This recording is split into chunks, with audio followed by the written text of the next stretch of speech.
Good morning, students. Again, I am here with my new video. In my last video, we have already discussed some questions which lead to the checking of f inverse, that whether the f inverse of the given function is exist or not, and if exists, then what is the value of that inverse function. Now, we will start a new topic, that is composition of two functions.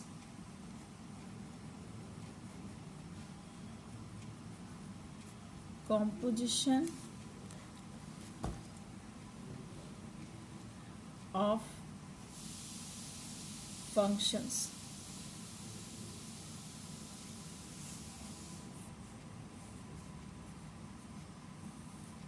और इसको हिंदी में कहते हैं, composition of functions को हम हिंदी में कहते हैं फलनों का संयोजन। फलनों का संयोजन। It is almost the last topic of the chapter relation and function. इसके बाद एक बाइनरी ऑपरेशंस बचता है केवल। तो आज हम पढ़ेंगे कॉम्पोजिशन ऑफ फंक्शंस या फलनों का संयोजन। जैसे नाम से है क्लियर कि कॉम्पोजिशन करना चाह रहे हैं, हम संयोजन करना चाह रहे हैं, मतलब दो फंक्शंस हैं और हम उन दोनों को जोड़ना चाह रहे हैं। क्या सिग्निफिकेंस है इसका? एक बहुत अच्छा एग्जाम्पल दिया हुआ है एनसीईआरटी की बुक में। If you have NCERT book you can go through that example. I would like to mention that example in the starting of this chapter कि बोर्ड्स में कॉपियाँ चेक होती हैं ना, और उसमें लिखा होता है कि please do not right your name anywhere at your answer sheet, कि अपने आंसर शीट पे कहीं भी अपना नाम नहीं लिखिए। और उसके लिए क्या होता है कि हर बच्चे के नाम के साथ एक रोल नंबर साइन होता है। ठीक है, कि क्यों करते हैं? ये कॉन्फिडेंशियलिटी को बनाए रखने के लिए करता है बोर्ड, कि बच्चे का नाम रिवील नहीं होना चाहिए जिससे कहीं से कोई पार्शियलिटी ना हो पाए। लेकिन अब हर बच्चे के पास अपना रोल नंबर है, और फिर जब कॉपियाँ चेक होने जाती हैं तो मे बी कि जो पर्पस था रोल नंबर डिस्ट्रीब्यूट करने का, ये बोर्ड का फुलफिल ना हो पाए और कहीं से ये बात लीक हो जाए कि कौन सा roll number, leak in the sense कि हो सकता है कि एग्जामिनर को पता हो कि कौन सा रोल नंबर किस बच्चे का है। तो इसको मेंटेन करने के लिए, इस कॉन्फिडेंशियलिटी को मेंटेन करने के लिए क्या करती है बोर्ड कि हर बच्चे के रोल नंबर को एक कोड देती है, एक कॉन्फिडेंशियल कोड जो किसी को भी नहीं पता, ना स्टूडेंट को पता है और ना ही एग्जामिनर को पता है, ना ही कॉपी चेक करने वाले को पता है और ना ही स्टूडेंट को पता है। तो suppose A is the set of the name of those students, ये है, ठीक है, ये नेम्स का सेट है बच्चों के। एक दूसरा सेट हमने बी बनाया, बी, जिसमें वो असाइन रोल नंबर्स हैं, असाइन रोल नंबर्स हैं है ना। और तीसरा एक सेट सी बनाया जिसमें कि जो कोड्स असाइन किए हैं बोर्ड ने बच्चों को, वो कोड्स हैं। तो हर एक बच्चे का जो नाम था, ये ऑब्वियसली ये रोल नंबर है, तो it will be a subset of N, and C codes हैं, it is again a subset of N, the set of natural number. C भी सेट ऑफ नेचुरल नंबर्स का एक सबसेट होगा। अब देखिए क्या ये ऐसा ये रिलेट हो सकते हैं? बिल्कुल हो सकते हैं कि आप हर एक नेम के लिए आपको यहाँ पर एक रोल नंबर मिल जाएगा और हर एक रोल नंबर के लिए आपको यहाँ पर एक कोड मिल जाएगा। मतलब अगर हम इस बीच से इस रोल नंबर को अगर हम स्किप करके बात करें तो एक्चुअली हम क्या कह रहे हैं कि हर बच्चे के लिए एक स्पेसिफिक कोड मिल जाएगा। ठीक है, तो आप कैसे पहले जा रहे थे कि ए से बी पर कि हर बच्चे का नाम, उसके साथ उसका रोल नंबर। अब हर एक रोल नंबर के साथ एक कोड, ये रोल नंबर, ये रोल नंबर तो यहाँ बच्चे को पता था और एग्जामिनर को भी पता था, लेकिन ये जो कोड है, ये कॉन्फिडेंशियल कोड जो बोर्ड ने दिया है, ये कोड ना एग्जामिनर को पता है किस बच्चे का है और ना बच्चे को पता है। तो जब कॉपियाँ चेक हो रही हैं तब इस समय सिर्फ कोड्स ही वर्क कर रहा है ना, कोड्स के हिसाब से कॉपियाँ चेक हो रही हैं, कोड्स के अकॉर्डिंग ही नंबर चढ़ाए जा रहे हैं। लेकिन इनफैक्ट क्या हो रहा है कि हर बच्चे का नाम एक स्पेसिफिक कोड से रिलेटेड हो रहा है। इसे हम कहते हैं कॉम्बिनेशन ऑफ फंक्शन। तो आपके पास यहाँ से यहाँ एक फंक्शन अगर एफ है जो रिलेट करता है नाम को रोल नंबर से, और यहाँ से यहाँ एक फंक्शन जी है जो हर एक रोल नंबर को रिलेट करता है उसके कोड से, है ना। तो नाम से कोड पे पहुंचने का तरीका क्या हुआ कि आप नाम से रोल नंबर पे जाएं और रोल नंबर से कोड पर जाएं। लेकिन इनफैक्ट अगर आप इसे एक बार को ओमिट कर दें तो आप ये देख रहे हैं कि हर एक नाम के लिए आपको एक स्पेसिफिक कोड मिल रहा है मतलब हर एक ए के लिए आपको एक पर्टिकुलर सी मिल रहा है। इट इज कॉल्ड मतलब it is defined from A to C. Actually it is called the combination of functions, कि दो फंक्शंस थे, one is from A to B and another is from B to C, then the combination of the function is actually defined directly from A to C. हर बच्चे के लिए एक code, ठीक है, जिसने कंपोजिट किया इन दोनों फंक्शन को वो इसे जान रहा है कि हर बच्चे का कोड क्या है।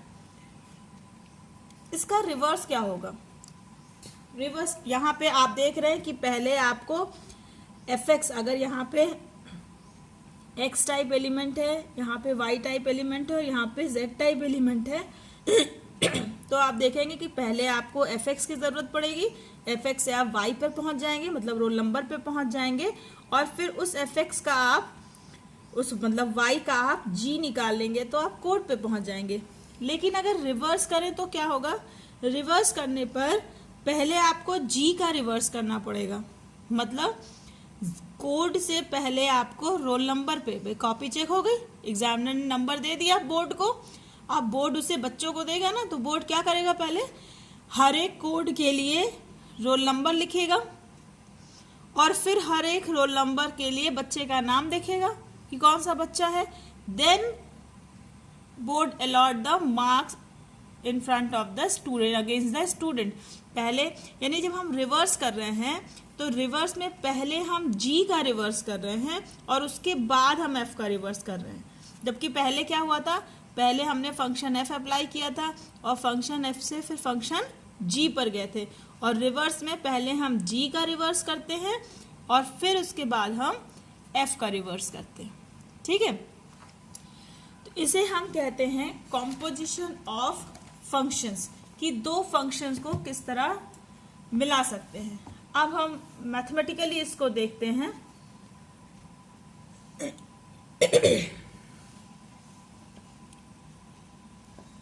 कि if a function f is from a to b and another function g is from b to c, b two functions, ये कोई भी दो फंक्शंस हैं, ठीक है। Then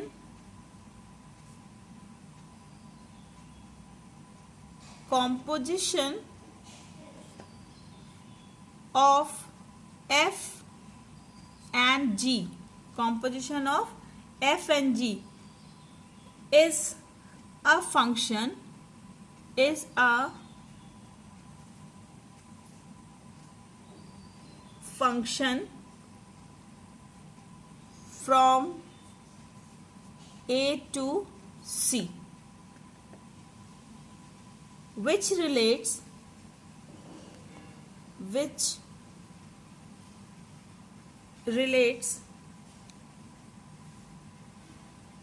every element of a uniquely to an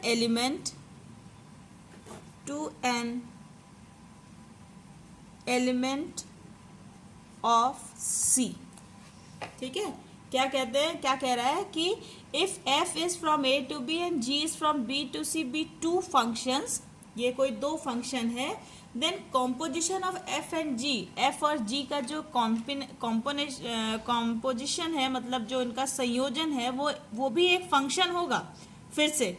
ठीक है, और ये फंक्शन क्या करेगा, ये फंक्शन a को c से डायरेक्टली रिलेट करेगा। एवरी एलिमेंट ऑफ ए के हर एक एलिमेंट को c के एक यूनिक एलिमेंट से रिलेट करेगा। तब इस फंक्शन को, ये जो नया फंक्शन बना है, इसको हम कहेंगे composition of f and g। अभी हमने यहाँ देखा था ना कि नाम से रोल नंबर पे गए थे और रोल नंबर से कोड पे गए थे, यानी eventually we get a specific code for each number, मतलब a का ईच नेम, मतलब a के हर एक नाम के लिए, बच्चे के हर एक बच्चे के नाम के लिए हमें एक यूनिक कोड यहाँ मिल रहा है। तो it is directly from a to c, यानी f is from a to b and g is from b to c, implies GOF is from A to C. It is the representation of composition of function f and g, f और g का function. इसे लिखते कैसे हैं, g of fx। इसका क्या मतलब हुआ, GOF का g of fx। ठीक है, GOF of x it means g of fx। अभी हमने देखा था ना कि पहले हम जब a से b पर जाते हैं, जब a से b पे जाते हैं तो हमें क्या मिलता है, b में अगर y टाइप एलिमेंट है तो y is equal to fx। अब हम इस फंक्शन को देखते हैं b टू c, तो y में यहाँ पे अगर fx है तो यहाँ से क्या होगा, इसकी इमेज यहाँ कैसे मिलेगी कि g of y is equal to z, g of y का image under g is z, तो y की वैल्यू कितनी है, दिस fx, यानी g of fx is equal to z, और इसी g of fx को हम लिखते हैं GOF of x, it is equal to z, mean GOF is another function, another rule और another condition under which the image of x is equal to z। ये x कहाँ मिलेगा, a में, और z कहाँ मिलेगा, c में। मतलब GOF एक फंक्शन है जो a के एलिमेंट्स की इमेज हमें डायरेक्टली कहाँ दिखाएगा, c पर। ठीक है, it is called the composition of two functions. क्या हर दो फंक्शंस के लिए कॉम्पोजिशन एग्जिस्ट करता है, क्या किसी भी दो फंक्शन को हम कंपोजिट कर सकते हैं, एक साथ मिला सकते हैं, इट इज अ क्वेश्चन। तो listen student, it is not possible कि यू कंपोजिट कि आप किसी भी दो फंक्शंस का संयोजन कर पाएं, ये हमेशा जरूरी नहीं है। इसके लिए कुछ कंडीशंस हैं कि GOF exist if GOF तभी एग्जिस्ट करता है when range of f is a subset of domain of G।